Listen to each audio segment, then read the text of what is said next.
UK. I appreciate the interview and can't wait to come back for the interview. Hello everybody, this is Boxing Bros UK here. I am a Hister Boss Chris. Don't forget co-host Andrew the Boxing Brain. Yes. And the topic of the day is a retrospective on the career of Andy Ruiz. Is he retired? What is he doing? No one flipping knows. We don't know, do we? No one's got a clue what he's doing now because he had that fight with Jerome Miller and that's it. Anyway, take it away, Andrew. Just to let everybody know, we're doing we're going to put it in a playlist, don't we? So it's a little heavyweight retrospective that we're doing. We did Deontay Wilder. We're going for all the ones you'd imagine, Fury, Usyk. Okay. But what about Ruiz? Because for me, all right, he was unified heavyweight champion for about 5 seconds, but he's massively underachieved given his talent. His hand speed, good boxer. No, he's not got the best feet. But anyway, not to blabber on about that. So looking at his amateurs, I'm just going to sort of go through the sort of highlights. So he had 105 versus a 5 defeat record, which is massively impressive, by the way, which I wasn't aware of. He had a Cuban trainer at that time. He was a Mexican national junior Olympic gold medalist, represented Mexico in 2 Beijing 2008 Olympic tournaments. He lost. How about this for a name, Chris? I don't know if you knew. He lost to Oscar Rivas. Do you remember how boom? Yeah, Dylan White fought him, didn't he? And he had for a Bridgerweight title as well. Which I thought, I remember him. He had a fight with Dillian White and then went back down to Bridgerweight or Crew. And I don't know what happened to Oscar Rivas. That's a whole other video. Lost in 2007 in the World Championships at Amateurs to Michael Hunter. No great shame that or great disappointment. Mark Hunt, a very good fighter, as we know. Check out the interview we did with him as well. Yeah, he also lost to Zhilei Zhang around that time as well. So good company. Had some good wins, but lost to good people as well. So when he turned pro, he's currently 35-2, 22 KOs, 35 now, probably more like 47 biologically. But we'll get into that. Called the Destroyer, and he had Freddie Roach as his trainer for a bit. Was meant to fight Hughie Fury. You'll probably remember this on the Tyson Klitschko rematch undercard. It was meant to have many fights that never happened. This is a story. Chris will probably go with this. Is meant to happen. Yeah, for the WBO mandatory. Then obviously 2016, Tyson Fury had to vacate it because of all the stuff that was going on there. Obviously cocaine and the ban. Then he fought Parker, as you'll remember. Many fought Chris, me included. That Ruiz won the nod on that one. Yeah, it was a bit of a shit fight, to be honest. It wasn't. It weren't like it. No one wants to watch it again. But people that may be new to the sport might be interested to know that he could have and should have been a world champion before the huge upset in 2019. A few years later, anyway, Parker became the WBO champion. The rest is history. This is when he started to be a bit active, and then in 2019 he fought Dimitrenko January 18th. Then he got a shot replacement for Miller. Miller, obviously, he's another one. He popped dirty, and then he caught. I think hadn't he sort of messaged Eddie Hearn on Twitter or social media and said, "I'm active, I'm ready." No, he was. What it was is, so I think Eddie Hearn explained this. They had people on standby, so if someone pulls out, you get told if they pull out, you're in for the fight. So he already knew, and he was kind of already ticking over because he thought anything happens with Miller, I'm in there straight away. So he was already knowing. He was like begging it. I don't know, maybe that got lost in the narrative there a bit. Yeah. I have, but I do know that he already knew that he was going to be getting the fight if anything went wrong. You heard it here first. It was last minute. Not really, because he'd already finished the training camp. He'd only done about 30 seconds because he knocked Dimitrenko out in 1 round. And that was it. Then he had 2 weeks of just resting, ticking over, and got the call. So he was really fight ready, to be honest. Yeah, it was about 6 months later, the fight, June 1st of the fight. And then obviously the massive talking point. And I was listening on TalkSport today, just to sort of do it briefly, that people talking about the Dubois loss AJ had been damaging, but AJ was well past his best by that point, I think it's fair to say. The 2019 loss to Ruiz was a massive shock, because this is right up there with Buster Douglas, a lot of the Tyson.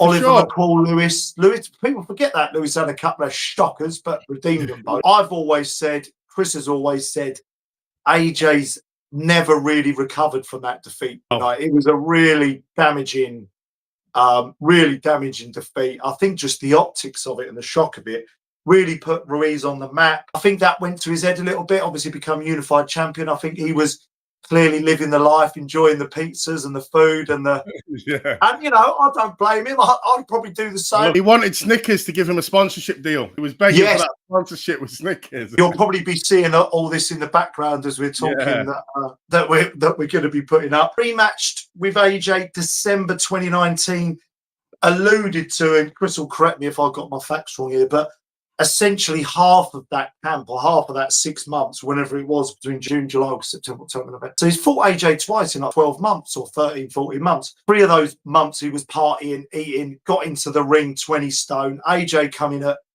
a career lightest at the time. I think it was about 16.5 stone. And just ran away, got behind his jab. Ruiz was in, I mean, Ruiz ain't really a Beterbiev, Canelo sort of cut the ring off type fighter. He hasn't got fast feet. He's got slow feet, slow as molasses. And he also come in, you know, as big as the ring, about 20 stone. So that was a terrible fight, terrible rematch.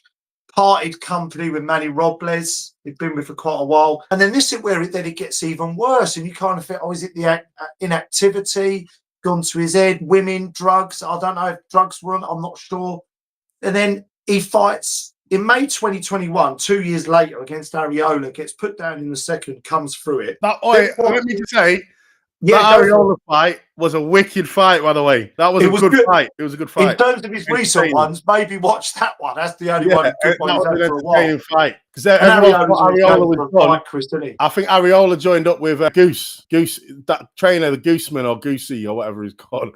I can't remember. Yeah, and he had a resurgent, and because they were both Mexicans, pride was on the line, and Ruiz, he got put down a few times. He weren't looking no great shakes in that fight. Yeah, got a bit lucky. Then he fought Ortiz September 2022, so you know, quite a while later.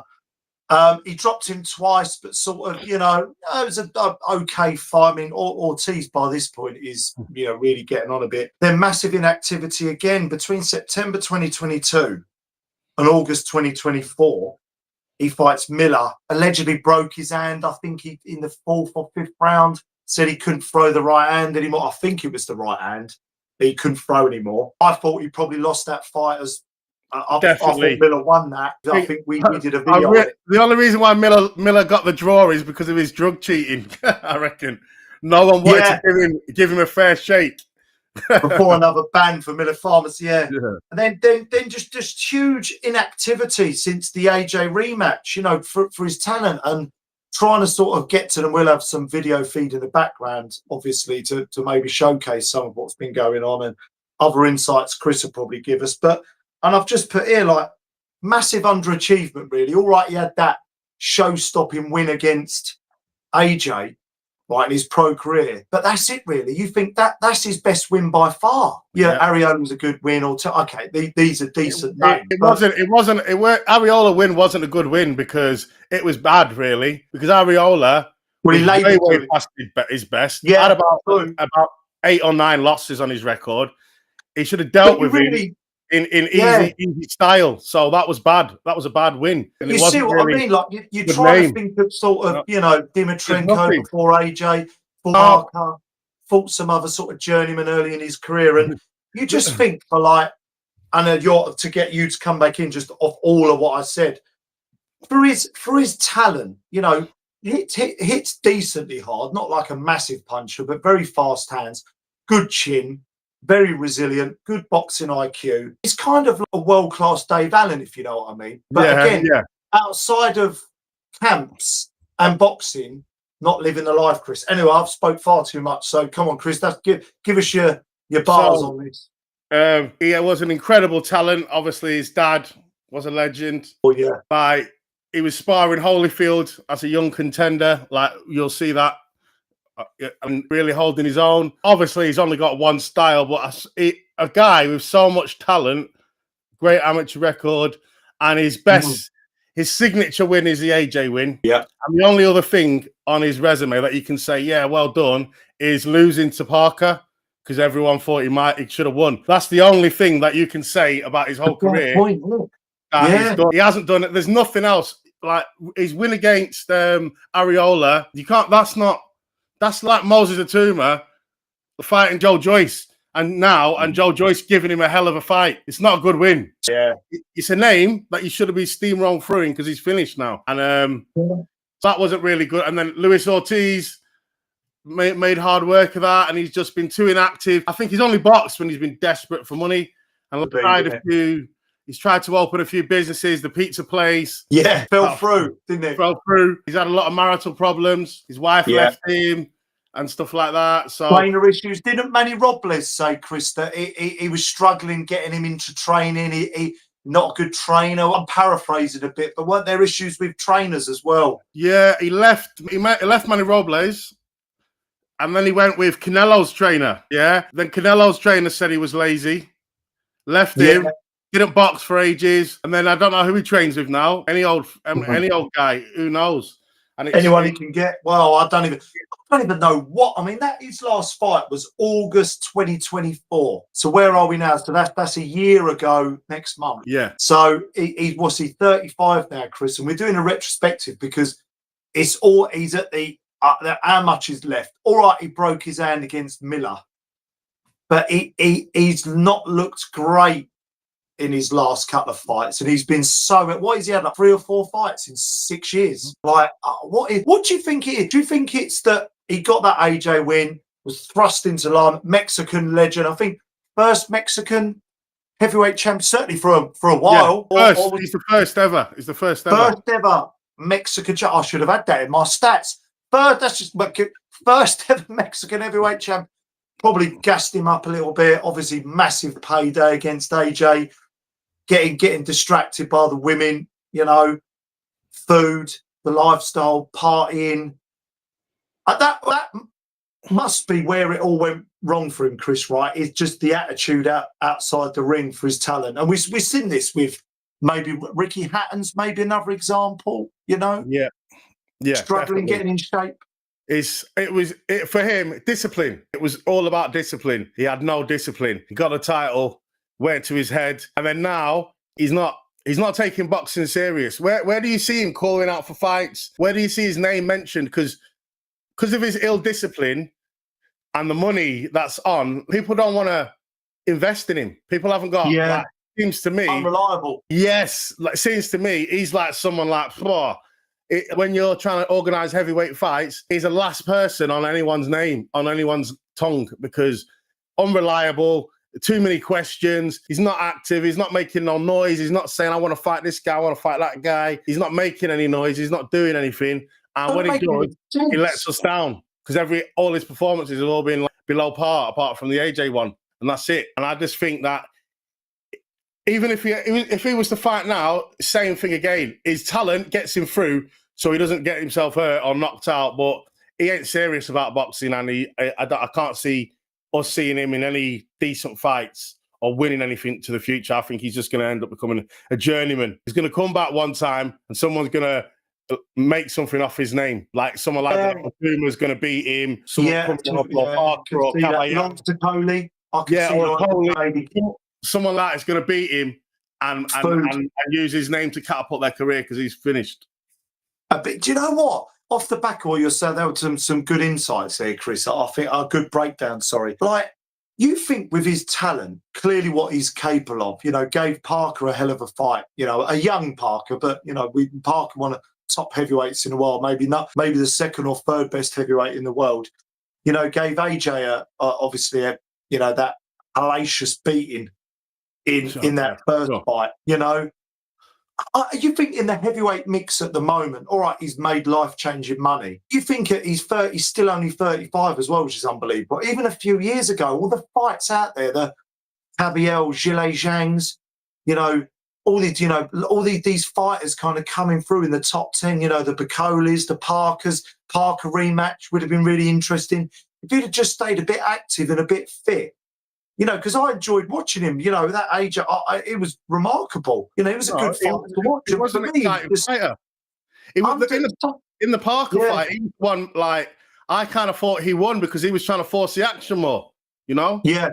I just think because a lot of his work was on the inside and a bit messy, fast stands, like the judges just didn't really see it as much, you know. And it's the cleaner work from Parker on the outside. But yeah. But it's difficult to know. I'd like to know what people would say in the comments about it because he just fascinates me, Ruiz. He's kind of another one. He is a little bit, I suppose, the Mexican Dave Allen, but I'm probably doing Andy Ruiz maybe a bit of a deceased far, you know, bigger heights. Yeah, for sure. Perhaps a bit unfair, but it's definitely a waste of his talents. Does anyone think that he can come back and we have faith in him? Does anyone know something we don't? Any stories? Andy Ruiz Jr. that you want to flop in the comments, please like and subscribe. Hope you enjoyed this retrospect. Yeah, share the video, all that jazz, and let us know where does Ruiz go next? Or is it done? Is he coming back? I think he's done. Yeah.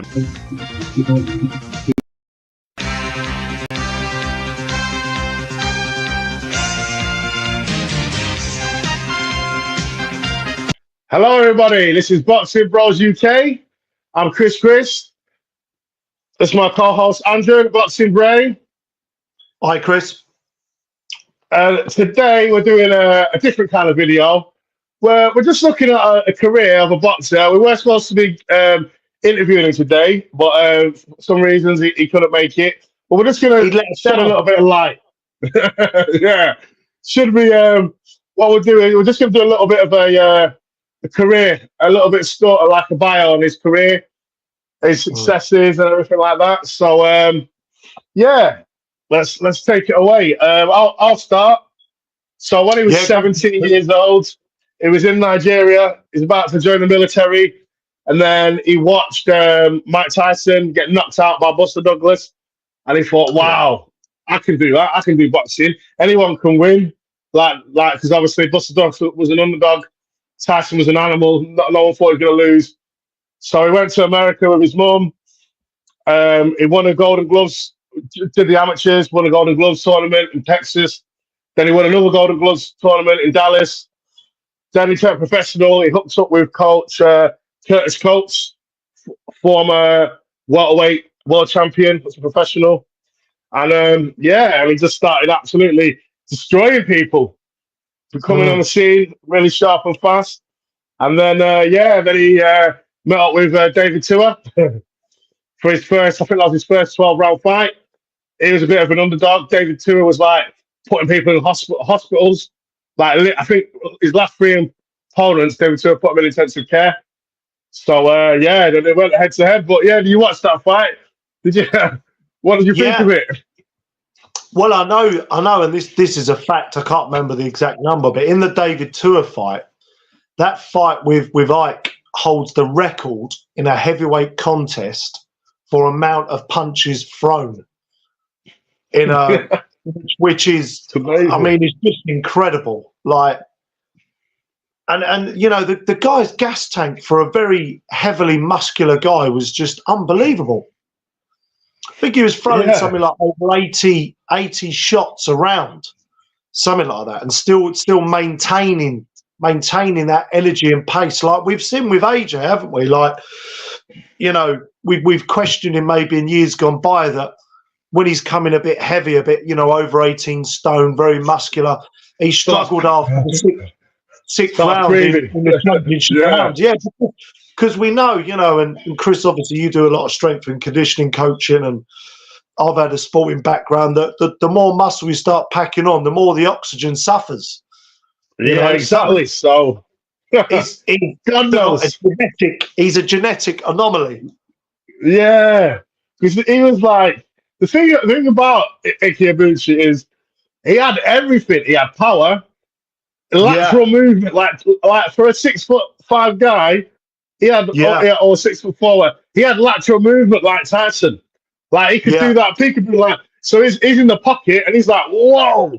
Like, sometimes in the Tua fight where, literally, he ain't slipping the punches, he's completely ducking, coming up with overhand rights and taking your head off.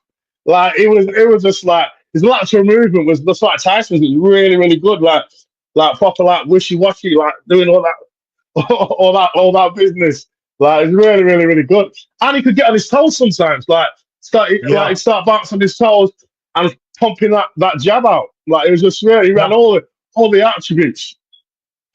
Someone described there was someone in the comments on one of the, I think I was watching like a highlights reel or it was a little mini documentary, and someone said he had the defense of Dempsey, the jab of Sonny Liston, the attack style of Mike Tyson, and the heart and chin of Holyfield. Well, I'll tell you what, that's not a bad roster of fighters all in one, is it? It isn't.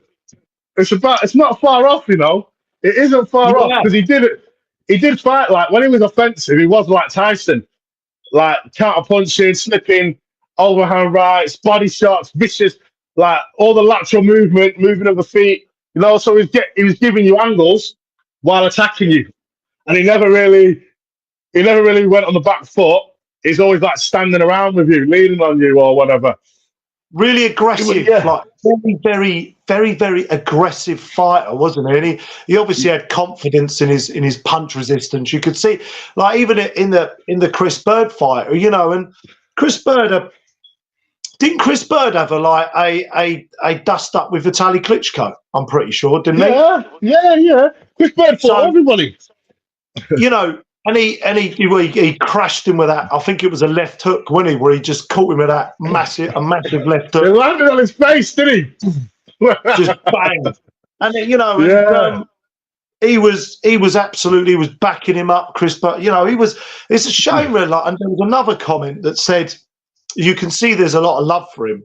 You know, when I was doing my research this morning, a lot of love for him, and it was saying a lot of people were saying he's probably one of the top 5-10 heavyweights that never got a world title because of, and maybe we'll discuss it a bit now, because of some of the complications, some of the legal battles, the allegations, some of the, you know, that's it. And obviously, I don't have all the facts, so I'm not going to go there with the ins and outs, but he really is a guy that what could have been, because from me, I didn't know too much about him, I'll be honest. I don't know how. I don't know why he just passed me by a little bit, but looking back over his fights today, bloody hell, he had everything that you'd want. Even his ring generalmanship and IQ was superb as well. Like in the ring, he was a smart fighter, like his timing. From what I could see, like he was clever as well. So, you know, the guy was a world champion in weighting, really. 100%. Like if he could have kept it together, like obviously mental health and everything outside the ring, but inside the ring, wow! Because like he like you say, his ring craft, his ring generalship, like he didn't go on the back foot. He kind of did like a bit like Holyfield, kind of like he was always in the pocket. He was always either on your chest or mid range. He was never on the back foot. He was never on the outside. He was always right there in your face. Because I think in that David Tua fight, even if that David Tua fight, David Tua was like, "Oh, I'm going to back him up," and he didn't back up. So that's why that fight was just a tear up. Because David Tua, he's a fucking warrior as well. So them two, you got two geezers that don't back up, that don't really hold, are just standing there, just going for it like an old school bare knuckle fight, really. And it was. I'm hoping we get this on September 21st with Dubois AJ. Although I think with David Tua and Ike, they were much more level in terms of their statistics, both good chins, both good power. Yeah. I think the difference with Dubois and AJ is that I don't think Dubois has got the chin that those two guys were talking about. So, that's the kind of fights you like to see at heavyweight, you know? Yeah, I don't think that either, man. I think Dubois would probably like to have a dust up like that because he tried to do it with John Joyce. Yeah. And he ended up knackered himself out. I think he will. But I think he will. I think AJ won't want to do that. Because I think AJ's just going to want to box him a little bit, set some traps, and spark him out. That's what AJ's going to do, I think. AJ's not going to want to swing it out with him. if Dubois starts swinging it out of him, what AJ's going to do, he's going to tie him up. That's what I can see AJ doing. I can't see him saying, like, it's the same old saying, but don't make the fighters how they used to. And, like, if you look back in the 90s, but I think we ain't gonna get that now in heavyweights. The IQ. Yeah, like, and as well, yeah. I don't think any fighters are going to fight like that at heavyweight now. If you think about it, they might do in spurts, but nah, they just don't make them. They don't have the minerals like they did back in the days. Now it's more technical. Yeah, pacing yourself, all that. I think people are a bit more health conscious now as well, and I think there's other elements to it. People sort of. I mean, can you imagine seeing that? Like, oh, blimey. Yeah, and the only person who fights like that really is Jarrell Miller, but he's not that good. And he doesn't get that hard. He's about 650 pounds. That's why. And he's full of fucking roids. Yeah. But Jarrell Miller, even though thing is with Jarrell Miller, if he ain't got the whole of the pharmacy in his system, he ain't the same guy, is he? No, because he might be able to throw all them punches, but do they really? He's got no power. Even though he's a big unit, he ain't got power punches. It's just like EJ Honda from Street Fighter with that one fast move. Yeah, but going he's not back really doing much.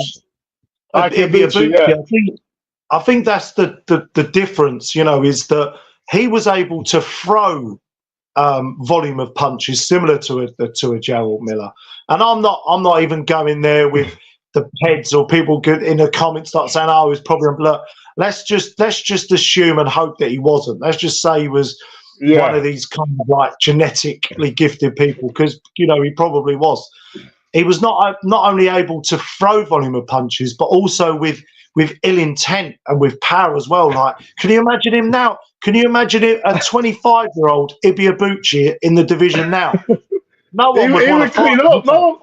No. I think he would be outside of Usyk. Outside of Usyk, I think he would be a major problem. Yeah, I think Usyk would be the only person who probably maybe be able to beat him with boxing. And he would have to run. Because if you watch his fights there, when he's throwing them punches, like, he's loading up. He's not like, because he's loading up on all the shots. He's not like pity patties. It's like, even his jab was quite strong, but like he was loading up on his punches all the time, and it's like he just didn't run out of energy.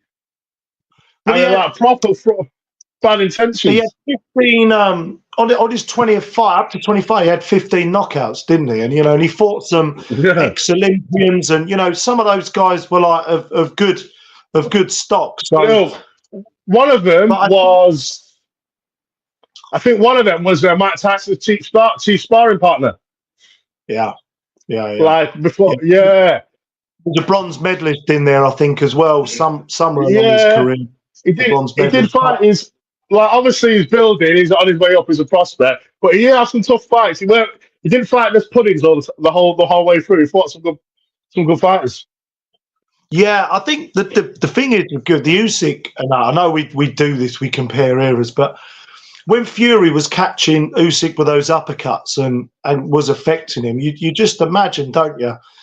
If someone like Ibuchi,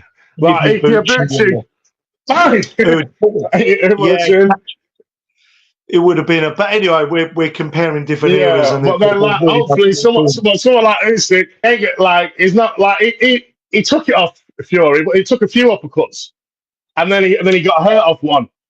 I guarantee if he caught one off Ibuchi, he would not be wanting to get caught with that again, and he'd make the adjustment like, wow, I ain't getting two more of them, I'm going out, I'm going bye-bye, so stay away from that uppercut, and he'd make the adjustment because he's that kind of fighter, He'd got to his toes, wouldn't he?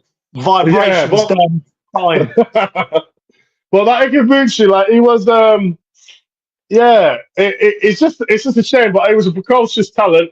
And he would have definitely gone all the way. Because even that Chris Bird fight. Yeah. Chris Bird was an excellent boxer. And when I was watching the fight, I seen Chris, and I'm thinking, I knew that he knocked him out already, but Chris Bird was moving, slipping, and it's like, how's he going to get this guy? But what does he do? Starts cutting the ring off. You know, like really, really good. He started to cut the ring off, set him up, bang, bang, put him down, then drops him again, he lands on his face. Yeah. Yeah.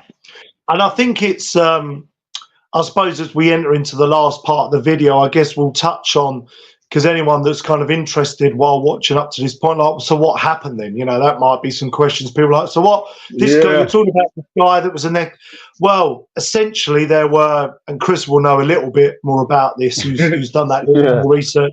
There was a lot of allegations, a lot of mental health issues, you know, court appearances, and it essentially ended up in prison, Chris, didn't he, for a long time? Yeah. Oh yeah. So there's a few allegations from various people.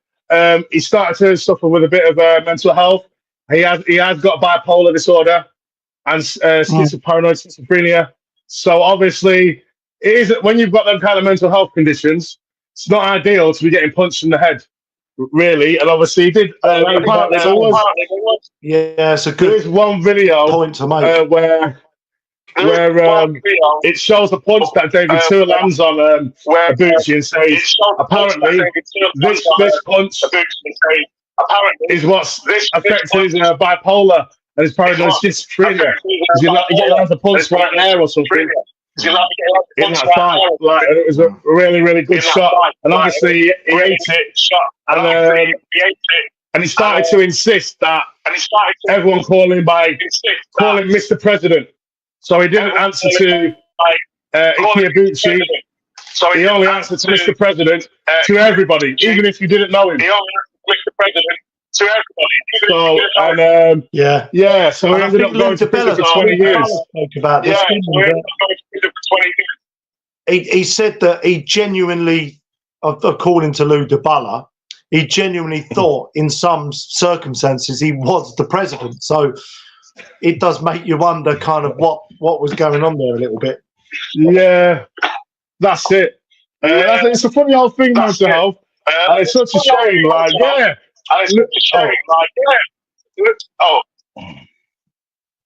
Lou DiBella was his manager as well. Like, before he went to prison, he was just about to sign a big multi-million contract with HBO. Yeah. Lou DiBella was shaping and this is the guy. It's like. Dave Allen talks about, like, no offense to Dave Allen, I like Dave Allen, but what he could have done if he stayed in shape and took boxing seriously. What this guy could have done, he could have took over the heavyweight division. But with all due respect to Dave Allen, he didn't have any of the physical abilities of what someone like Ike Ibushi had. Nowhere near that. So he needed to be a hard worker. Yeah, for real. But I think there's a wider conversation to be had, and we probably won't go there in this video. But if you know, and with mental health, which is you know is a real problem in today's world, and with boxers that do suffer from it, those blows to the head, you know, just as you were saying it earlier, I thought, God, yeah, that must have an impact. An effect. That must have an impact on your reasoning skills, your cognitive functions and all that kind of stuff. Yeah.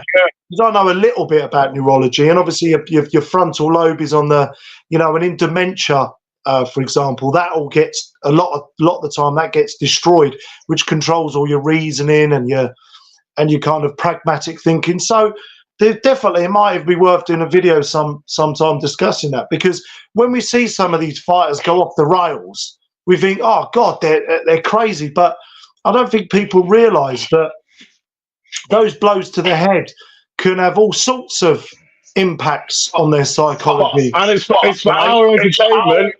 And if people suffer from like mental health, especially I think things like bipolar and paranoid schizophrenia, like you get a punch in the head hard, especially heavyweights. It's gonna have a little bit of effect on it, you know. Yeah, I know. A bit detrimental. Yeah, I think if I was being hit by Ike in sparring, I think you know, I'd be waking up the next day, sort of questioning my sanity, to be honest. If you look at the era that Ike Ibushi was in, he had those Holyfields, Riddick Bowe, Lennox Lewis. I think he could have beat all of them. Really? Yeah. I really do think. If you think, I think Chris Bird beat Amber Holyfield. I think. I'm not too sure. But anyway, he became world champion. I know he fought Holyfield. I'll double check one. We can double check. Yeah, we'll have to double check that. And he beat John Ruiz as well. John Ruiz was the world champion. That Ike Ibushi would have destroyed John Ruiz, but I definitely believe, honestly.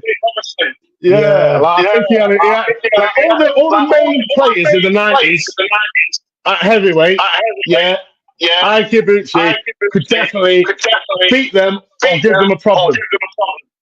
Yeah, in his era, 100%. There was one comment that said, and you know, I mean, these are just comments from people that are boxing fans, but they said it was just as well what happened to him. Otherwise, Lennox Lewis would never be what we know him as today, as if to sort of say that. So, I mean, that's a big old statement to make, isn't it? But, I do. Obviously, it's Lennox, but you never know because I don't think he would have fought anyone with that kind of gas tank. Yeah. If you look at a lot of, I'm a big Lennox Lewis fan. Like I think, yeah, me too. Yeah. Second to Muhammad Ali, he's like the best heavyweight of all time. After Muhammad Ali, but if you think about his wins, the only person with that kind of gas tank, would I'd say that he fought, who was muscular, would maybe be Vitaly Klitschko, but Vitaly Klitschko didn't have the power that Ibushi had, you know? Yeah, but Lewis was struggling in that fight. Yeah, and he struggled with Vitaly a little bit before he got stopped from the top. He was coming back into the fight, so I would give him a good shot. I would give him a chance to beat any heavyweight in that era. Even Mike Tyson, I would rate him that good, that highly at that point. And if you watch his fights and even see his wins, you can't really argue with it, you know? To be honest, after I was watching a lot of his stuff this morning, I was pretty much, well, yeah, I mean, obviously, you know, because when he did step up against the David Tuas, the Chris Birds, you know, he done a terrific job. So it just made you think, you know, what was his ceiling? Yeah. And I know it's all, look, people are going to be watching this saying, oh, well, you know, how do you know, and all the rest of it. And, you know, most people wouldn't have heard of him. And, yeah, look, okay, fine. But I think it's just an interesting conversation to have. You know, there are going to be many sportsmen out there, many fighters that if under the right circumstances and, you know, things went their way a bit more, then they probably would have done. But that's life. Yeah, sometimes shit happens. Obviously, it's an interesting character. And hopefully, we'll get him on the show. But yeah, let's tie it up, geezer. Yeah. Like and subscribe. Like and subscribe, guys. Boxing Bros UK. Next video comes soon. Yes.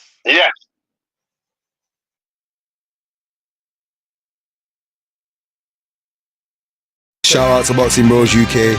Big them up, follow them, like, subscribe, all of that. Hello everybody, Boxing Bros UK here. I'm the boss Chris. We're going to be talking about the one and only Black Flash, Pat Barrett. Like, a lot of you may only know him as a coach, but this guy was a hell of a fighter back in the 90s. Wow, he was exciting. Career retrospective. Pat Barrett started on Manchester, England, nickname Black Flash, the quality nickname. Power, exciting fighting style. Yes, so yeah, he fought in the amateurs. he had 26 amateur fights, winning 24, lost to Lynn Donovan or someone he lost to in the ABA finals. But yeah, he became Manchester area champion. And then the tragic thing happened to him, obviously. His mum died. He thought, fuck this shit. I need to earn money. Having a gold medal ain't going to pay the bills. It's something along those lines. Pat Barrett, what a G. He's a geezer. But that's why everyone loved him. Because it was just so real. And he just says thinking. He's not trying to be funny, but he is, you know, like, oh, I love Pat Barrett. Like, anyway, he turned pro. He had 2 wins. And then he ended up losing to this guy in his 3rd professional fight. But look, see, he'd only had 2. And this guy was already a good fighter. How young they are. Oh, look how regular they're fighting as well. It's nuts. Maximum exposure, all eyes on. He lost his first pro fight. And then he had a word with himself. Losing the one against Paul Burke, a close points decision. What do you remember about that time and, you know, experiencing that first defeat early in your career? Did it set you on the path? I think it was the most horriblest feeling you could ever possibly have when you get lose, and especially in the pro games. And I remember thinking to myself, this will never happen to me again. And said that he's never going to lose again. And I think he went 5 years unbeaten, knocking nearly everyone out, like a 10-fight streak or something like that. So after that, he builds up a nice little steady set of wins. Look, you see that? Pat Barrett, knockout points, TKO.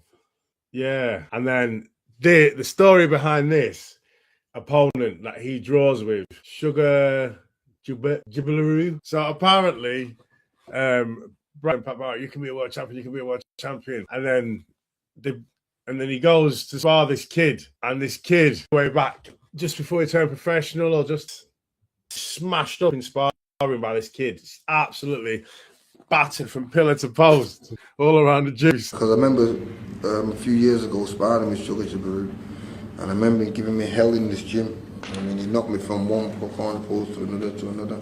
And I was only an amateur. And I think it was the worst experience I ever had. This is what Pat Barrett said. And then Pat Barrett, he turns professional, has 2 fights, loses, winning streak. And then Sugar Jabiro. Yes. Even though it's not like their first actual real fight, but that sparring was in Pat's head. Obviously, he's not scared, but it was just psychological. They fight, it was just draw. So after this draw, it goes back to the drawing board, regroups, goes on a 7 fight winning spree on wicked form, unstoppable. And he fights Kevin Plant for the Central Area light welterweight title. He beats him in good style. Then after the Kevin Plant fight, has a couple of fights. This guy's fighting like every 3 weeks, 4 weeks. In between his 12-round fights, he's having 6-rounders. He was a machine, man. Talk about activity is key. Now we're lucky if people fight once a fucking year. Let alone do it twice a year. I wish more fighters would do this to stay busy, just be fighting 6 rounds anywhere they can while they're waiting for these world titles opportunities to come up. That was a different time, and we'll never get that time again, I doubt it. He gets a couple more wins, and then he's got to defend his Central Area title. And while he was waiting for that fight to be lined up, he had 2 fights in between, 2 like 6-rounders and 8-rounders. While he was waiting for his opponent to be lined up to defend his title, and it's against his nemesis. Yes, this is the geezer that whooped him in sparring. Then when he met him with the pros, they got a draw, and now he's coming to take his strap. But Pat Barrett was just like, nah, fucking hell, not this guy again. But Brian Hughes believed in him, made him believe in himself. He owes everything to him. Yeah, great coach, the late, great Brian Hughes. So he went in there, and you bet your sweet ass he KO'd him in round 8. So this guy is kind of like his nemesis, really. Sugar Jibiroy, whatever his name is, he conquered him. He knocked him out in the 8th round. So he's buzzing. So he overcome that hurdle. Obviously, he was a good fighter, but if you look at his form compared to Pat Barrett's form, after their last fight, it was a draw. Pat Barrett's come on leaps and bounds on the rebuild. Sugar's not. Boom. Pat Barrett's day, round 8. Then the big news, his trainer comes around after his win to say he's got some good news. A British title fight. Tony Willis. Bearing in mind, he's just fought and it's in 4 weeks. So Tony Willis' fight was on May the 11th, and he'd fought April the 9th or something like that. So he fights Tony Willis basically about 4 weeks after his victory over Sugar Jaruli, because someone pulled out of the fight. I don't know who it was, I can't remember. But someone pulled out, and again, Brian Hughes convinced him, had belief in him, made him believe in himself, convinced him to take the fight, even though it's short notice, saying you didn't like, because he obviously knocked Sugar out in 8 rounds. So all he had to do was just keep chicken over. He was fresh. And, oh yes, he gets in the British title. Pat Barrett was supposed to be like a journeyman, a last-minute opponent, giving it short notice just as a fill-in for the rising star. Like, that's what he was looked at as at the time. And then what does he go and do? Upsets the apple cart. So this Tony Willis prospect, he knocks him out. He's on good form, and he'd never been stopped. He knocks him out. Last-minute opponent, steps in, underdog. Yeah, and he wins. And he wins in style, knocks him out. Round 9. Wow. Pat Barrett is the man. Now he's getting all the love. Now he's getting the respect. He's doing well, fighting, knocking everyone out.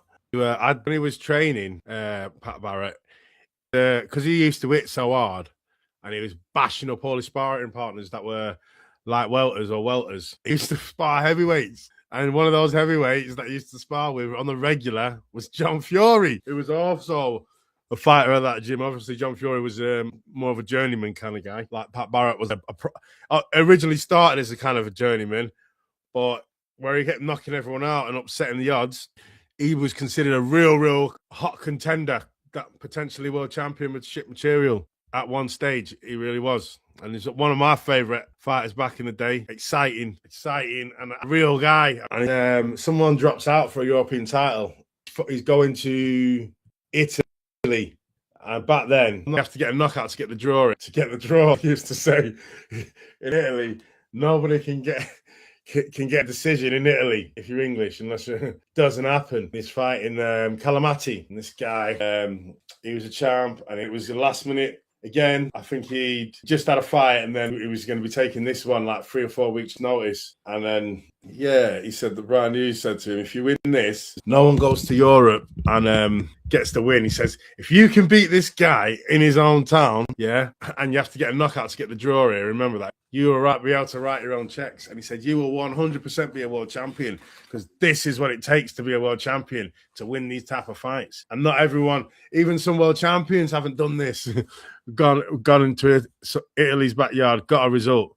Back then, there was a lot more hokey pokey in the late 80s, early 90s. People won't go on about robberies.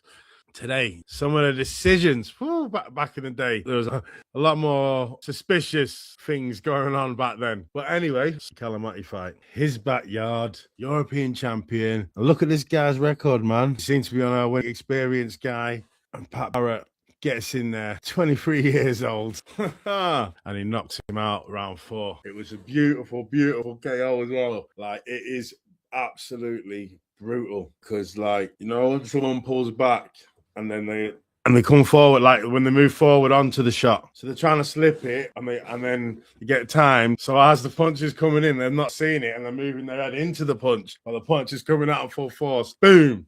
Lands on his face. Like, brutal.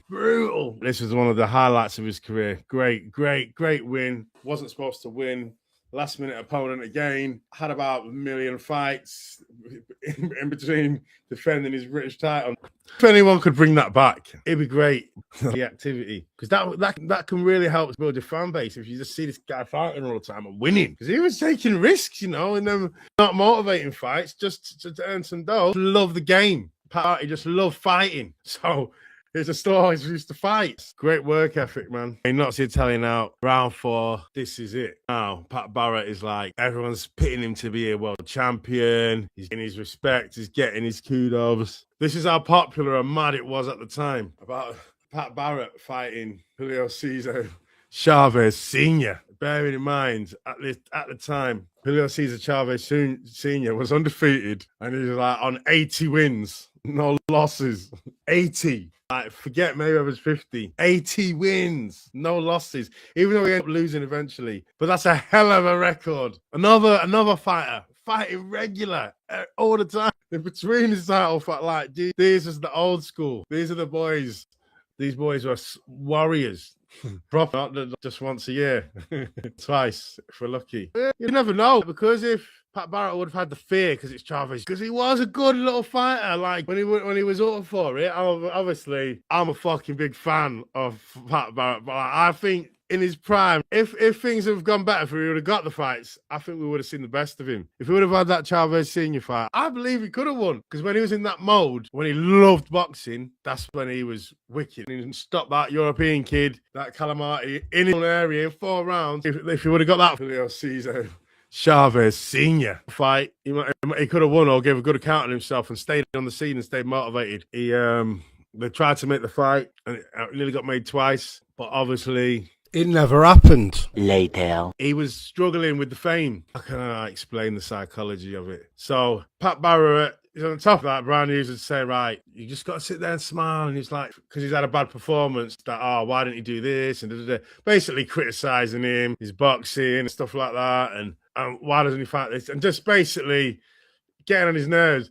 And Pat Barrett said, I was thinking in my head, I'm sitting there smiling, I'm thinking, you are a dickhead. Who the fuck do you think you are? You fucking prick. I don't want to talk to you. I want to fucking headbutt you, for fuck's sake. But I've got to sit there and smile and chill and listen to all these dickheads bullshit that they know nothing. They've never boxed a day in their life and they're trying to fucking criticize me. Like, fuck off. And I've got to sit here smiling and listen to it.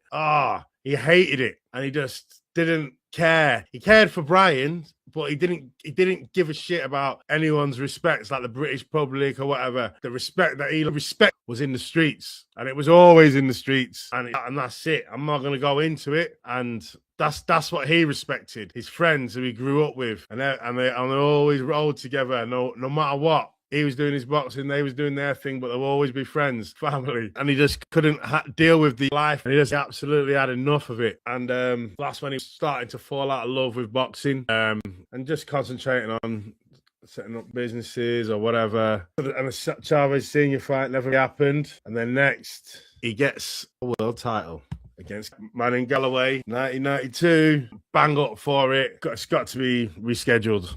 And he's like, fuck. Gets rescheduled. Then after it gets rescheduled, then it gets cancelled. So that's twice he's got ready and it's been cancelled.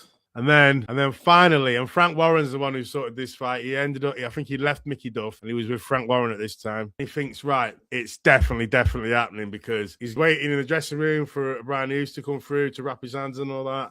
And this is the day, fight day. By the way, it's not cancelled like the other times got cancelled before fight day. Brian Hughes came in and said, Manning Galloway, brother, has been shot in London somewhere, dead. So the fight's off. And it's like, this was the 4th time. And he was just absolutely devastated because he's got in training camp for the same opponent 4 times. Fuck me. That is mind games. If you can try and get away with that. But like 4 reschedules, I would have just changed opponent, just trying to go a different way. Chase that Chavez Jr. fight, kept trying to fight this fucking fight. What can you say? That the other times you can get because you paid all your training expenses, and this time the guy's brother's been shot dead. So you're pissed off it's been cancelled again for the 4th time, but you can't. It's not his fault. That's his family, you know. It was just a horrible situation for him. To be fair. And to have the world title fight, and he's just said he wasn't up for it because it cancelled so many times. He didn't believe it was going to happen. He just couldn't get motivated. He was just like, oh, whatever. And it didn't sink in that it was actually happening until he was getting his hands wrapped. And then I think he forgot his bloody protector. And someone said, I'll go and get it. And he was like, no, don't worry about it. And he got in his own car, drove back to his hotel, got his protector and drove back. Where normally should have sent someone to go and get it for him while he's preparing for the fight, warming up, doing whatever, listening to his tunes, getting all his body rubbed down, hitting the pads, like whatever it is, he should have been doing that. Concentrating, just wasn't really thinking straight. And obviously, he didn't listen to his coach. He said, Brian Hughes said, don't chase him, let him come on to you, you know, play possum, let him come on to you. Don't chase him around the ring because that's what he wants. He loves fighting on the back foot. He loves to chase him. He was obviously disappointing, but by then, that's when Pat Barrett's love for boxing started to come to an end. So after he loses his world title, back to the drawing board, but he's really had enough of the boxing community, the fans, you know, 1 minute they love you, next minute they hate you, and all that. Just thought the users are all dickheads, just because it was all fake. So he was hanging out with his friends, respected the street people more than the boxing people because they were real, you know. And he was just had enough of it, all the fakeness and smiling when we don't even like him, and he's they were dickheads, and he'd had enough. So he ended up losing his British title. Then he fought again for WBF. So this was like the IBO back in the day. He was trying to become a commission and it just flopped. There was a few of these. I think there's a WBU. They might even still be going. Anyway, he had a couple more fights, made just some ticket selling fights, not for anything. And then retired at 28. Now, that's hella early. He should have been coming into his prime. Although you'd say his prime was when he was like 22, when he was a lot younger, when he knocked out the Italian and he went on that winning streak. 28 was quite young to retire. Then he becomes a trainer. So he retires at 28. Obviously, Brian Hughes tried to get him to come back. I think he might have tried one fight or something. He just couldn't motivate him. But he still worked at the gym with Brian Hughes as a coach at Collyhurst Gym, Mustang Lads Gym, Club Gym, Manchester. So he knows the Fury family.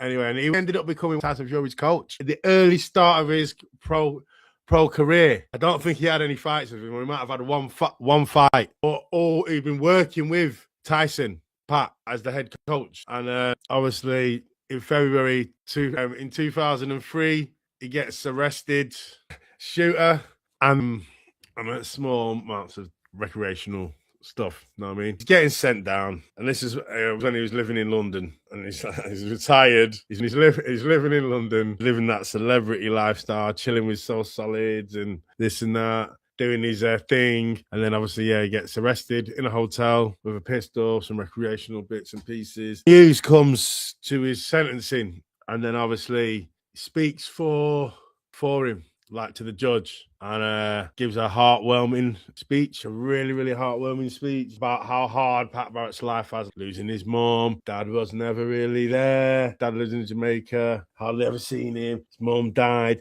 then his sister died. Like, he's had a hard... If you watch his interviews, this guy really strong-minded, you know, how he keeps going and achieve, because he has been through a lot. If you watch anything about his life, this man, and he still carries on, and he's still doing great things and keeping it together. Obviously, you can say what you want about him. That's just hearsay. We don't know him. We don't know what's going on. And I don't want to know what's going on. All I know is, from what I see and what I've heard, I respect the man. And what a guy with all that loss. Imagine in yourself losing a mother, a sister, another sister, friends, and to be able to keep going and still be functioning and not go off the rails and not go back to jail. Obviously, I know he went on remand a couple of times, but always ended up getting no face, no case, let out, everything squashed, and he just got that 3.5 years for that, because Brian Hughes spoke. Everyone makes mistakes, you know. 3.5 years, is pretty decent. So whatever Brian Hughes said to the judge, because you got 3.5 years. Normally, if you get caught with a gun, you get I think 4 years for the gun, and then every bullet is like a year or 6 months a bullet or something stupid like that. So you get caught with a gun, fully loaded, at least 6 years. If you go not guilty and try and beat it and get convicted, you get 8 years. You get a third off for your early guilty plea. To get 3.5 years, really, you should have been getting about 6 years because of what Brian Hughes said, which is quite remarkable. And bearing in mind, Brian Hughes drove down from Manchester to London, Old Bailey, to give that statement. He must have really loved Pat Barrett, like a father-son relationship. Pat Barrett says, I wouldn't have achieved anything I've achieved in boxing if it wasn't for him. Yeah, but I mean, if it wouldn't have been for Brian, he gave me really good guidance, and He actually, you know, when I was making money, he made me save money up, put money away. I mean, he did everything right with us. I mean, he took me in like a son, really. Especially when my mum died, he was the only person that I had, and he's always been there for us. Mate. So he always gives the flowers to Brian Hughes, and he loved that man. Brian Hughes absolutely loved Pat Barrett. They loved him. Like, we drove down from Manchester just to say, please, he's had a hard life. He made a mistake. Don't do this to him. You know, he's a good guy. Pat Barrett, he got out and he never went, but he went on remand a few times, but released. So, you know, no face, no case. So he gets out of prison. Brian Hughes' gym. I think Brian Hughes is starting to get dementia. And then Pat Barrett, and I can't remember who it was, Tommy something. They take over Brian Hughes' gym and they rebuild it. Fresh blood coming through. And they started training Scott Quigg, Matty Hall, Matty Askin. They set up Black Flash Promotions. After he got out of prison, rebuilding Brian's gym, making it great again. He had his nephew, Zelfa Barrett, his sister who passed. That was her son. I love his attitude even more as a coach, because when he was in a fighter sometimes, and he come off a bit cold or a bit shy sometimes, because he could just, you know, just couldn't be arsed with the media because he thought, oh, dickheads, and don't want to speak to us. I'll never forget it when Tunde Ajayi, shout out Tunde, interviewed him. He's a funny guy. He's an eccentric when he says this. Talking about punching people in the face. It ain't, see, this is what I'm trying to say. I'm this close from going back to the road. From switching to, but I've left that. I've left that life. So you said going back to the road. All right, listen. It's finished. It's finished. No. I've left that, my man. I've left that. I'm trying to set an example. You see, you're talking again, Pat. All right, let's go. Again, lovely. That's it. That's the energy. Comments, Pat? Any final? That's the energy. No. Right. Like, we can take it to the roads.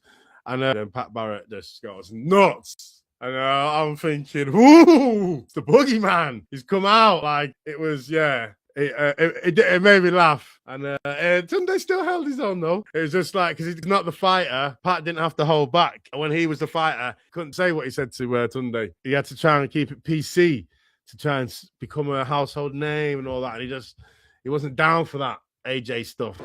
Pat, you walked away from that press conference, clearly agitated. Yeah, just give me a summary, obviously, of what just happened there, because more of the talking did come from yourself and Tunde. You know, when you've got somebody what just talks rubbish and tries to portray an image what they're not, and then talk about they can go back to road, I don't whatever that means. Road to me is I've never left that road mentality. I am what I am. I've grown up a little bit. These kind of idiots don't know about respect, because, you know, as far as I'm concerned, even up to a tramp on the street, you've got to respect. Even if I don't like him, I still respect him. Even if I'm going into a fight and I can beat someone, I still respect him because I'll be prepared well. Pat, obviously the comment that kind of was brought to attention from Team Yard was when you did say to Tunde that you will punch his face in. So, in hindsight, do you regret saying that to him or not? Why would I regret saying it? It is what it is, yeah.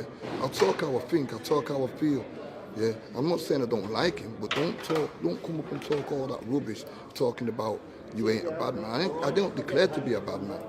But I'll tell you what though, I'm a better man than he could ever be if he wanted to go down that road, yeah. I'm here now. If a man said to me, I'm gonna punch you in the face, do you honestly think I'd be stood on the other side of the fucking room? I'd run over him and say, what are you gonna punch in the face? Yeah. Because as far as I'm concerned, I threw it on you. Throw it back now. It's like tennis. You're fucking serve. You ain't going to serve it. Shut the fuck up. Simple. Wow. Pat Barrett's career as a boxer. He's got 37 wins, 28 KOs, 5 losses, 1 draw. You know, European champion, defended it. British champion, defended it. Like, he had a good career. And had he got the Chavez Senior fight, or had he fought Galloway the first time, things would be different. But if my mum had been my dad, I'd be dead. She's an excellent coach. Zelfa went on to be a world champion. I think he lost to Kiko Martinez, got knocked out. He's done well. Obviously, I know he's not training Zelfa at the moment. Lyndon Arthur has become European champion in IBO. Yeah, it's IBO, but from what they came from, that's a lot. That's a great, great achievement, you know? It is what it is. He's still training other fighters, doing well. He's still doing his own small hall shows around Manchester. Great fighter, great coach, and he is a geezer. Help, I need somebody. George Groves, I'm the former WBA Super Middleweight World Champion. I'm giving a shout out to this channel, Boxing Bros UK. And this video is about Joe Joyce, the Juggernaut. Yes, his last fight. I didn't do a post-fight video on it because watching it was very painful. I wanted the guy to retire. For me, we've got to give him his respect. A lot of people forget that he was mandatory before he lost to Zhang, and that he was top contender, ready to fight for world titles, and he had a lot of good wins on his resume. He did well in his pro career. Yeah, not everyone can be a world champion, but we've got to give him his respect. So let's go through it. We'll start from the beginning. He's had a great boxing career. He was born in London, 1985, same year as me. He started boxing late, didn't start till he was like 22 because he was actually studying at Middlesex University, a fine arts degree. And he was also did an exchange program where he was went and studied in America for part of his degree and joined the cheerleading squad in America, hence doing his celebrations. He weren't very charismatic with his words, but he was fun and entertaining in his fights and his celebrations after the fights. Even though he wanted to be a boxer and he's so athletic, it's a Nigerian thing. Like, you have to, if you're a Nigerian, all Nigerians know you must have a degree. Whether you use it or not, you've got to have one. It's just part of the culture. Like, I don't know, it's weird. But I digress. His first actual combat sport that he took part in and learned was actually capoeira, another part of his celebrations. The capoeira fighting, Brazilian dance fighting shit. Eddie Gordo from Tekken. Eddie Gordo wins. Eddie Gordo wins. Come on. That style. And do you know who taught him that? You'll never guess. His mum, who's actually blind. She's only got 7% of her sight. And she taught him capoeira, and she's like a master of it. So that's where he gets a lot of his mentality of don't quit, be relentless, because of his mum was relentless, and she's a very active woman, even though she's blind. Obviously, it's Brazilian dance fighting, so you can't really use it in a practical fashion to do some damage, but it looks good. And so he started boxing late, but he was so athletic, so fit, doing the cheerleading and all that. He wanted to do track and field when he was in America, but he couldn't because he wasn't there for long enough, and you have to commit to a year, and he didn't want to stay there. I wouldn't want to live in America. I'm too crazy to live there, man. The police got guns. No, I'm joking. But no, I'm English. I love England. So he was so athletic and relentless with his stamina, even though he had a good chin, granite chin. So he didn't, even though he started late, he went through the amateurs pretty quick. And he had a great amateur career. He's one of our greatest amateurs at heavyweight, to be fair. So his first breakthrough in the amateurs, it was in 2012. He won the ABA Super Heavyweight Championship, and on the way to doing that, he defeated his British rivals, Nick Webb. Not really a great pro. I think his claim to fame is like losing to Dave Allen. Fraser Clark beat him on the way, who's not a bad heavyweight, but he's following the same way as Joe Joyce, and he's just started pro ranks too late, man. You need to start pros and at least 25, at least. I know heavyweights have a longer career. You can't be starting in your 30s. That's your prime. So you're starting in your prime. By the time you actually get a title shot, with the way that things go with the politics and all that bullshit, by the time you get your title shot, you're past your prime. So it defeats the object. You know what I mean? You need to start earlier in the pro game if you want to make it. But anyway, you won the 2012 ABA Super Heavyweight Championship, and he was one of his leading super heavyweight prospects. Big in the game. His amateur career, he did so well leading up to the Olympics. 2013, he got a bronze medal at the championships, Commonwealth Games. He got gold European Games, gold again, bronze medal at the 2015 World Championships. But he secured his qualification for Rio Olympics, and he faced Alexander Usyk in the World Series of Boxing. The Britain's team were called the Lionhearts or something. And obviously, it wasn't even a close fight. Usyk boxed his head off. He carried on coming, he carried on going. He took everything Usyk had and kept on coming, tried to land his own shots. But you could see that Usyk was special back then. He was a great amateur, winning things, golds, bronzes, silvers, all the way through. He gets to the Olympics. He beat Filip Hrgović in the semis, beat him in the semi-finals, and he later lost to him in the pros, which was a bit shit for him. But he beat him in the semi-finals, got to the final in Rio against Tony Yoka. He lost. However, a lot of people thought he won that fight. I watched it. Everyone who watched it, Joe Joyce, he won that final. That was not fair. That was a robbery, man. I don't know how they gave it to Yoka, but they did. It was really, really sad, to be fair, because Joe Joyce put his pro career on hold because he wanted to go to the Olympics and try and get gold. And he started late, but he just thought, no, I want to try and get gold. I want to go to an Olympics. When if he would have probably not gone to the Olympics and just started pro after winning all them amateur things, he probably might have got his title shot quicker and maybe he could have been a world champion before his chin fucking started cracking, because he was using his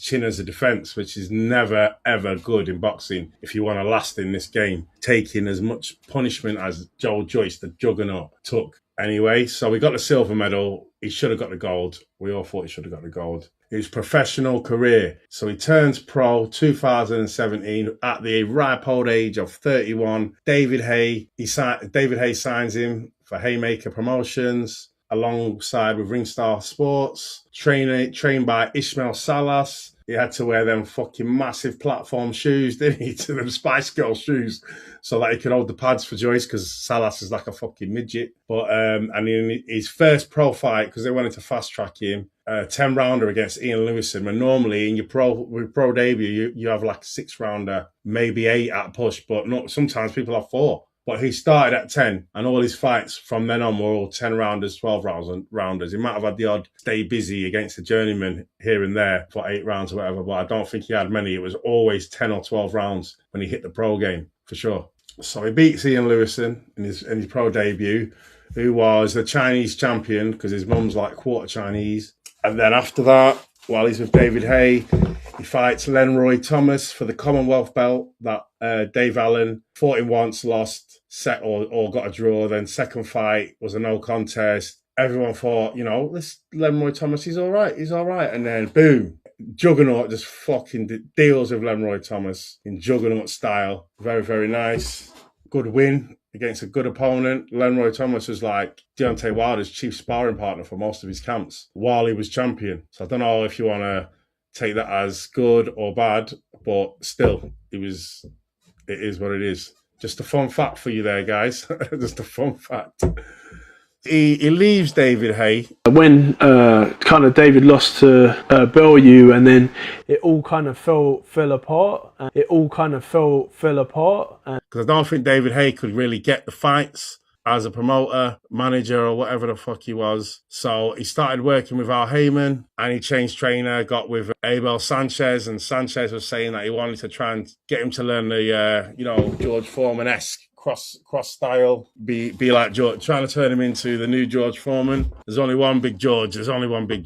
But because Joe was slow, but good stamina, hits, but he didn't have George Foreman's power. So I just don't think that would have worked. I think he trained with Abel Sanchez for a couple of fights, I believe so. He fought, while he was with Al Heyman and he was with Abel Sanchez, he fought Bermane Stiverne, absolutely just destroyed him. He fought Bryant Jennings, if you remember. He fought Klitschko for the title, gave a good account for himself before Klitschko fought Fury. He had long arms, but he was short, didn't hit hard enough, I don't think. But anyway, he was a good, well-known contender. He was up there, and he always gave his best. He weren't no mug. So if he wasn't on your game, you won't beat him, kind of thing. Then he switched trainer again, went with Adam Booth, and then he signed with Queensbury Promotions with Uncle Frank. He signed with Uncle Frank. What does he do, Frank Warren? They threw him in with Daniel Dubois. Now, at the time, let's have it right, Joe Joyce was put there as an opponent for Daniel Dubois to look good against, whoop his ass and win the title. That's what he signed him for. That's what the fight was for. Daniel Dubois was a poster boy. He was the next AJ. He was this, he was that. And Joe Joyce upset the apple cart like he did a lot of times in his career. Fuck shit up where he was supposed to lose. Oh, shit, he's big, he's slow. How can anyone not beat him if they can box? Well, he was a juggernaut. He just kept on coming, and he kept on winning. And he beat Daniel Dubois with a jab, which was a very, very good strategy. Too slow to throw any hooks, uppercuts, or anything like that. So he just kept fucking throwing that ramrod jab out there, stepping into it, Kronk style, and he fucked up Daniel Dubois' eye. It was a really, really, really good win for him, and that was his first breakout win. I think he stopped him in the 10th round. Daniel Dubois took a knee, like he has done a few times, and just no mas.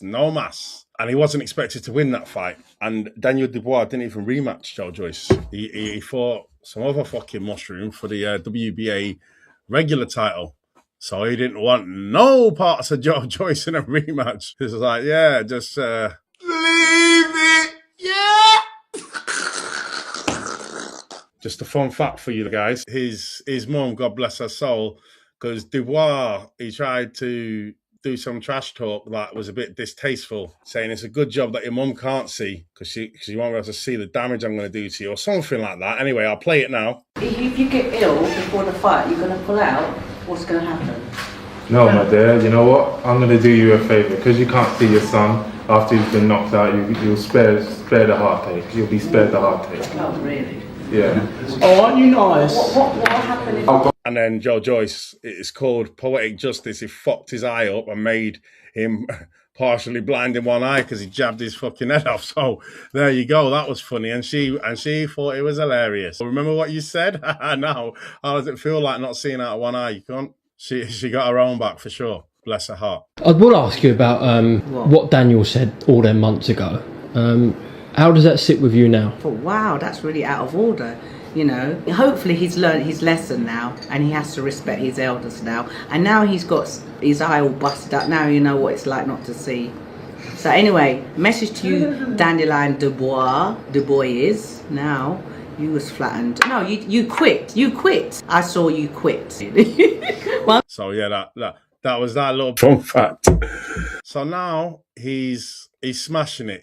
He's a big contender. He became mandatory. He ended up having a few more fights, notable wins in his pro career, and he was up there. People were saying that Joe Joyce should fight Fury, should fight all these guys, you know, and he was up there as a proper contender, man. He was the man. Yeah, he fought Takam and he fought a few other guys, you know, so he's been having steady, all right competition and beating them. And people was just like, I couldn't get it because he looked so slow, but he was relentless in it, and you couldn't knock him out. Well, we thought that. And respect to him while he's waiting for his mandatory shot, fighting Joseph Parker, which is his best win of his career. Obviously, Joseph Parker, WBO world champion. Apart from, at the time, he got Wilder, AJ Fury, and Usyk. Take them out of the equation, the number one best was always considered Joseph Parker at that time. And he broke him down, relentless style as he normally does, and just broke him down and stopped him in the 11th round. Obviously, Fury was training for Wilder at the time and was just like putting on loads of weight so he could fucking punch harder and clinch and lean and stuff like that. So he put on a bit of weight, planning to hold his feet, hold his punching, because Wilder can't box. There's no point trying to move and be slick against him because you don't need to, because it's better just to fucking close him down, walk him down, because he can't fight on the back foot. But anyway, Joseph Parker was copying Fury, putting weight on for the fight with Joe Joyce. But it's just, you can fight Joe Joyce on the back foot because he doesn't have a fucking shotgun of a right hand that just sleeps people. It's so easy. Yeah. It doesn't matter if you are close, boxing or whatever, because Joe Joyce ain't Wilder. Styles make fights. But Parker thought it was a good idea. Put loads of weight on, like, and copy his best mate Fury for the Joe Joyce fight, and it made him a bit too slow. And it didn't make him punch harder either. The wrong strategy for the camp, but, you know, when you're with your best bum chum, you want to do what they do, and it didn't work out this time. Simple as that. That was that. And Joe Joyce got a wicked win against the former world champion, who was considered a good fighter at the time after the AJ Fury, Usyk, Wilder. This was a great win for him. And while he was waiting, and he was mandatory for Usyk, I think, yeah, for the WBO, he was mandatory for Usyk. He wanted the Usyk fight, but Usyk had to rematch, something along them lines. So while he's waiting, what does he do? He thinks, I don't want to take an easy fight, too easy. steel sharpens steel, but I'll fight this guy because I'm big and slow, but he's slower than me. He fights the Chinaman. Yeah, he fights the Chinaman. Big Bang Zhang. Zhang, yeah, he's not very fast, but the guy, he's got Wilder power. He can switch a man off 2 seconds. That's all he needs. Nearly everyone he's fought, especially like the Parker, Hrgovic, Wilder, Joe Joyce, he's stopped him or knocked him, or at least knocked him down. Like, that guy's a fucking beast, Big Bang Zhang. So yeah, he's big and slow, but his timing's excellent. Timing always beats speed. So if you don't watch what you're doing, move it back in a straight line, moving the same way on your feints, so he can't read it and he times you, you're fucked. Because if he catches you, you're going sleep or you're going down. That's a 10-8 round or fight's over. He got stopped by Zhang, and that's when the chin, it cracked. There was no more Juggernaut anymore. Flip back for you!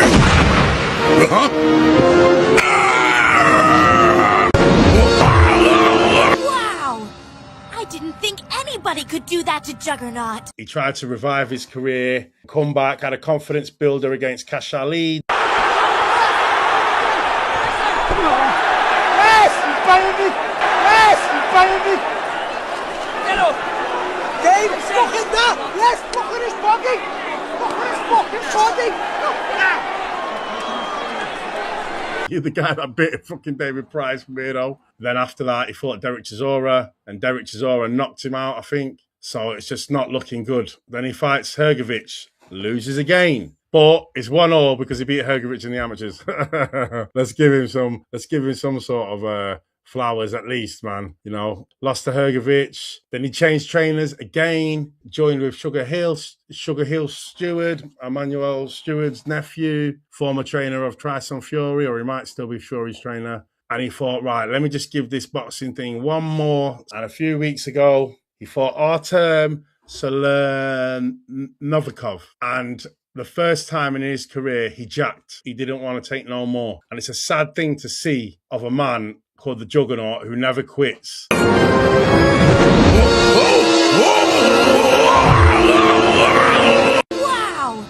I didn't think anybody could do that to Juggernaut. There's no shame Joe Joyce's career at all. He's had a great career. He's had great wins.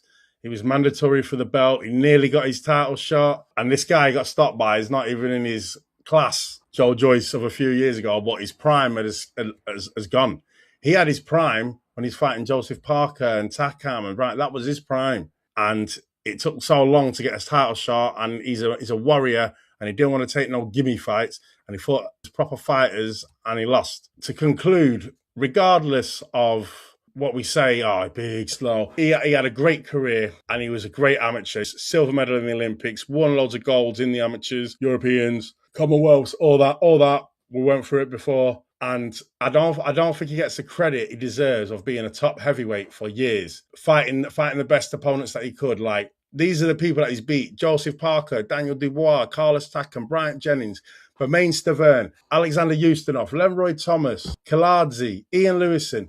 All these guys, they're not world beaters, but they was all good fighters. And Joseph Parker, Daniel Dubois. Daniel Dubois is world champion right now. Joseph Parker was a former champion. So he didn't fight mugs. He fought the best fighters he could fight. Always forced the action. And it's just a shame that he relied on his chin too much and he didn't tighten up his defense. This is what failed Joe Joyce in the end. As a boxer, your strongest, like Wilder, relied on his power and didn't work on his other skills, and he came unstuck. Joe Joyce relied on that chin. Didn't improve his defense to not take as many shots, just relied on his chin too much. And eventually, if you use your face as a defense, this ain't Rocky, this is real life. You can't do that. When your body's been taking punishment over the years, your body's, not this again. If he's going to be doing this to me for another 8 rounds, I'm not doing it. Next time I get hit really hard, I'm shutting down. Because, the mind is willing, but your body's got its own mind, and it says no. If I feel one of them hard shots on my chin again, I'm shutting you down. I'm shutting you down, because we're not doing that. We're not going rounds and rounds and rounds taking this much punishment. No, sir. No, thank you. That was Joe Joyce's problem. He relied on his chin too much, didn't tighten up his defense. Probably should have stayed with Abel Sanchez and mastered that cross defense that George Foreman developed on his second campaign as a heavyweight champion because it really worked for him, and he used it because he was big and slow, so it was easier to tuck up and close people down. But Joe Joyce, one of Britain's greatest amateurs, great heavyweight contender. He's beat a lot of fighters and he had a good career. Because I love boxing, but I don't want to see any man taking punishment like that just because they've got a point to prove. Because I know Joe Joyce has made lots of dough. He's done well for himself, got investments here and there. So he's just doing it because he really doesn't want to go out the way he's gone out like that. But I think he should retire. There's no point just fighting anybody. And he hasn't really that guy that's got beef. He hasn't got a Wilder like an AJ Wilder or an AJ Fury or Kell Brook Amir Khan. It doesn't matter if it's a bit late because of the beef. We still want to kind of see it. He hasn't got that kind of guy who we can fight. So please, Joe Joyce, you've been an excellent addition to the heavyweight division. You've had some good wins, some good nights of boxing. You've made some money. Please retire. You was a great contender while it lasted, but chin cracked. Leave your comments about Joe Joyce, what you think about him. Telling you to check out Boxing Bros UK.